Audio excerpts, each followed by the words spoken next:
और चलिए कुछ और खबरों का रुख करते हैं। रिवर फ्रंट में घोटाले को लेकर हो रही कार्रवाई पर बीजेपी प्रदेश अध्यक्ष भूपेंद्र चौधरी ने कहा कि इसे भेदभाव के नजरिए से नहीं देखा जाना चाहिए। योगी सरकार भ्रष्टाचार के खिलाफ कार्रवाई में लगातार जुटी है। इतना ही नहीं, शिवपाल यादव की सुरक्षा हटाने का निर्णय सुरक्षा समिति ने लिया है।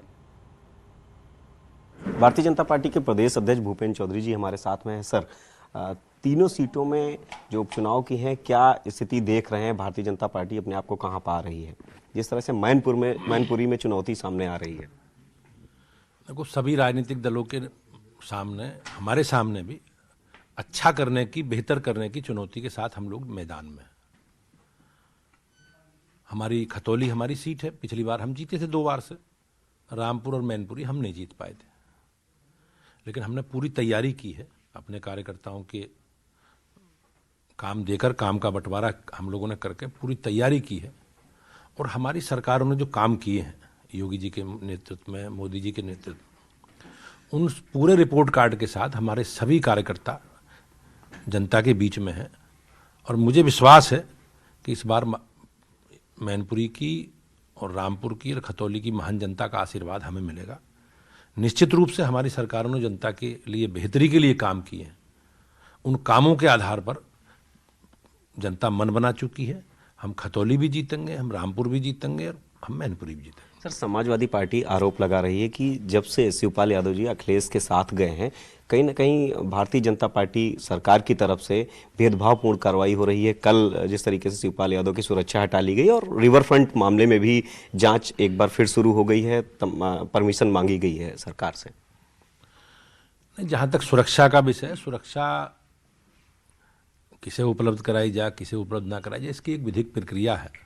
और इंटेलिजेंस की रिपोर्ट के आधार पर एक समिति है राज्य में, उसका निर्णय करती है। तो उन्होंने उस समय तत्काल परिस्थितियों में विचार किया होगा कि भाई जेट प्रेस की सुरक्षा दी जाए, जेट श्रेणी की। अब उसकी रिपोर्ट आई है कि भाई जेट श्रेणी के बजाय अब खतरा कम हुआ है, तो 22 श्रेणी की श्रेणी सुरक्षा उपलब्ध कराई जाए। तो उस समिति के इंटेलिजेंस की रिपोर्टों के आधार पर सरकार ने निर्णय किया है।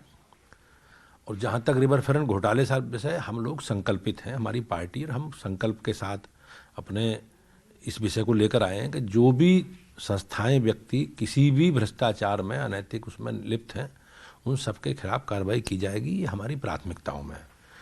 जहाँ तक शिवपाल जी का मामला, वो समाजवादी पार्टी के नेता थे, वो समाजवादी पार्टी से चुनाव लड़े थे, भारतीय जनता पार्टी में तो कभी रहे नहीं।